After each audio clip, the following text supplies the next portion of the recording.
everyone, we apologize. Unfortunately, our video got cut off in the middle. So I am going to just finish talking about BCBA's ethical responsibilities in terms of assisting clients transitioning between school and community settings. So I last had talked about supporting clients' rights, which is Code 2.05 in the BCBA, having a responsibility to always have extensive knowledge of what the federal and state laws are, as well as what their clients' rights are within those laws and how to continue to advocate for them throughout the transition process. Code 2.09 talks about clients having the right to the most effective treatment. So BCBA should always be basing their interventions on the most up-to-date research and evidence-based practices, and should also be encouraging the other professionals that are working with the client to do the same. If other professionals that are working with the client are unaware of the research, or maybe you just don't have knowledge of the evidence-based practices, then the BCBA should at least be making an effort to educate them and discuss these treatments with them. And then once again, Code 4.02, which has been mentioned throughout the debate, involving the client in the planning process as much as possible. And this is really important for the client's voice to be heard and to have decisions made based on their wants and needs. So the BCBA, although they're only one person in this team of professionals that is going to be working with the client to help them transition into a community setting, the BCBA should definitely always be making everyone aware to focus on what the client is saying and ultimately what their goals are. Okay, our next question is, how can behavior analysts help ensure empowerment is occurring for the clients? As we previously mentioned, the BACB code has section 4.02, which is ensuring that clients have a say in their treatment plans. This is also really important for empowerment, not just for the treatment and the transition process, but it's also important to ensure that they know that they're being heard and that their opinions and ideas have weight in their treatment. As BCBAs, we hope that we are going to comply with the ethical code, and that this will always be the case, that our clients will have that say. But our clients will eventually leave our settings, and so they will go somewhere else, and it's important for them to know that they have a say, so that that will generalize to other settings, so they ensure that their voice is always being heard. Section 4.09 of the code is also really important to mention here, because it talks about having a least restrictive environment in the treatment process. You want to make sure it's least restrictive environment, because that's what's going to promote that autonomy and that independence, and that's going to build confidence for your clients, so that they know that I can do this by myself. You know, I can do these things and I can get a job. Like, they're going to build up that confidence, and it's just going to continue to have positive effects on their life. Okay, and our final question is, do you have any personal experiences related to this topic that you would like to share? Hi, I'm Nikki. I've worked in the field of IDD for over 10 years. I currently work for one of the largest behavioral health agencies in the nation as a program manager. I've managed a facility-based day program, ICF residential homes, natural family settings, and a Title 19 waiver funded in a residential setting. Empowerment versus care is an age-old question. Of course, from a provider standpoint, I struggle with empowerment versus safety. I want my clients to be empowered to make their own decisions and to have as much input as possible on their life, but all the while ensuring their safety and ensuring that they're not exploited or taken advantage of. But from experience, that sometimes comes with coddling them or treating them as we would our own children, because we want to ensure their safety, whether it be physical, mental, or emotional well-being.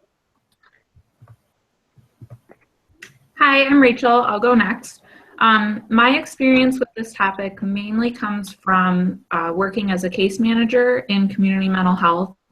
I mainly have worked with adults with autism and other developmental disabilities. I have worked with some children, but a lot of adults. And some things that I've come across when working with this population is that a lot of the time, when we're holding treatment plan meetings in which we are strongly encouraged to make it person-centered and have the goals be in the client's own words and things like that, the clients will express,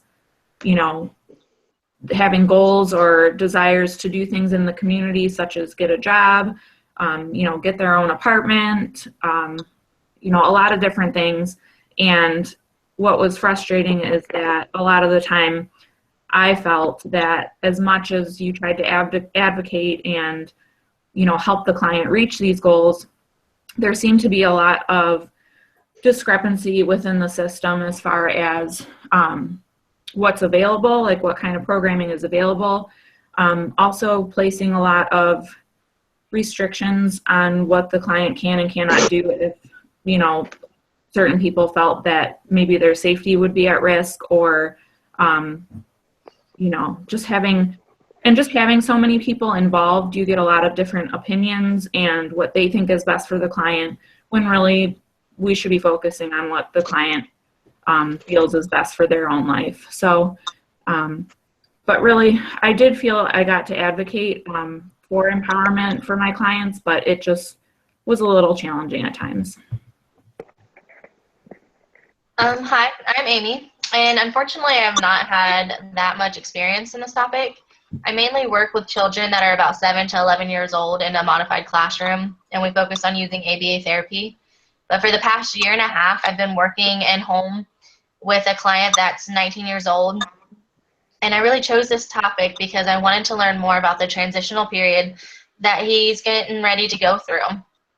And I wanted to be able to advocate for him and leave him with the skills that will empower him through his adulthood. I wanted him to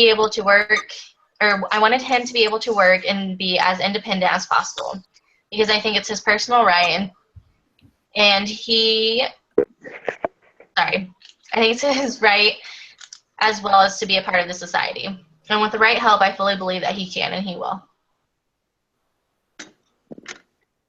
Okay, I'm Brooke, and my personal experience with this topic is very extensive, and I've been dealing with the dilemma of empowerment versus care in one manner or another for 17 years. As a direct care staff, a case manager, a QMRP, and a clinical supervisor, my role was always to encourage the client and advocate for the client to ensure that the client's voice was heard, the client were taken into account before any decisions were made. However, once I started working on the administrative side within the provider, I was faced with dealing with the other side of the decisions that were made. So if a client made a decision that ended poorly or made it one that was not in his or her best interest, to deal with outside community members, police officers, EMS workers, hospital staff, and physicians, and of course the state surveyors who grant us our licensure to operate. I see the arguments for both sides of this debate, and I know that in reality many of the decisions the people we serve make require some type of guidance from us as professionals. The level of true informed consent is not 100% in any case. We would not be providing services. Hi, I'm Jamie. I also have experience working as a case manager in community mental health. I have worked with adults and some children with autism and developmental disabilities. So I would see clients once a month and communicate with their direct care staff or house manager during the appointment. I think one of the biggest challenges I faced in this job was feeling like I couldn't do enough, which hindered my responsibility at that time. And of course, we want to advocate for the client, allow them to be independent, participate in the community, just as any other normal person would. And there were also times where I felt like I didn't have enough guidance from staff members. I feel like a lot of the conversation would get brushed aside. They would make comments saying that everything was fine or nothing had changed. And employment is such a topic that is brought up in everyday conversation when we meet new people. That's one of the first things we ask people about their careers. So everybody should have the right to express their talents and abilities in their job. And on one positive note, some of the clients I did work with were able to tell me about their day hab program or what they did and their position and what they engaged in. So hearing that appropriate line of detail was one thing that was able to be successful in this job. I'm Elizabeth, and I had a really interesting introduction to the field of ABA. I was actually introduced to ABA as an intern in a transition age classroom in a public high school. The students were 18 to 21 years old, and all of them were placed in vocational settings for half of the day and at the school for the other half of the day. They did not choose the vocational placements initially.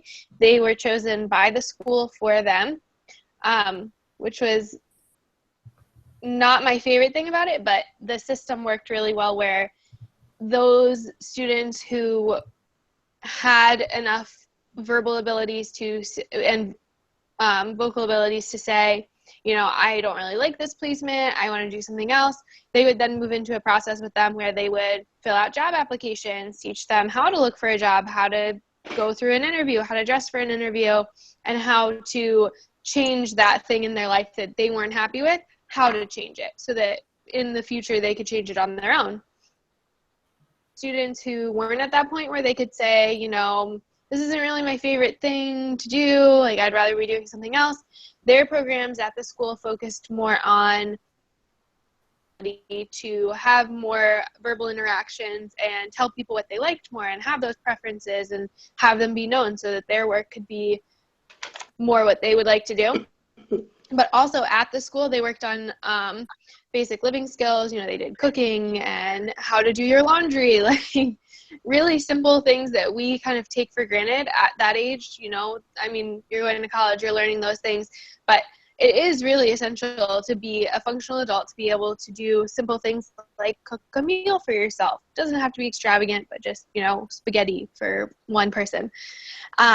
They also had group projects where they would choose kind of what they were going to do, and then they would go through all of the steps of the process. So, you know, they grew plants in a little garden. So they went to the store and they bought the mulch and they learned how to pot the soil and plant the seeds, and then they watered them every day, they packaged them up, and then they sold them to the teachers at the school. So they had to learn about how to take the money, how to give the change, how to do all of those sorts of business aspects of the actual project that they did. So it was really cool to see them all grow through those projects. And by the end of the year, a lot of them were really expressing more opinions on what they wanted to do when they were done at the school and, you know, what might be the right placement for them. It was cool. All right, and that concludes our debate and presentation of service delivery for transition youth and adults, empowerment versus care. We hope you found the information useful, and we hope you enjoyed it, and thanks for watching.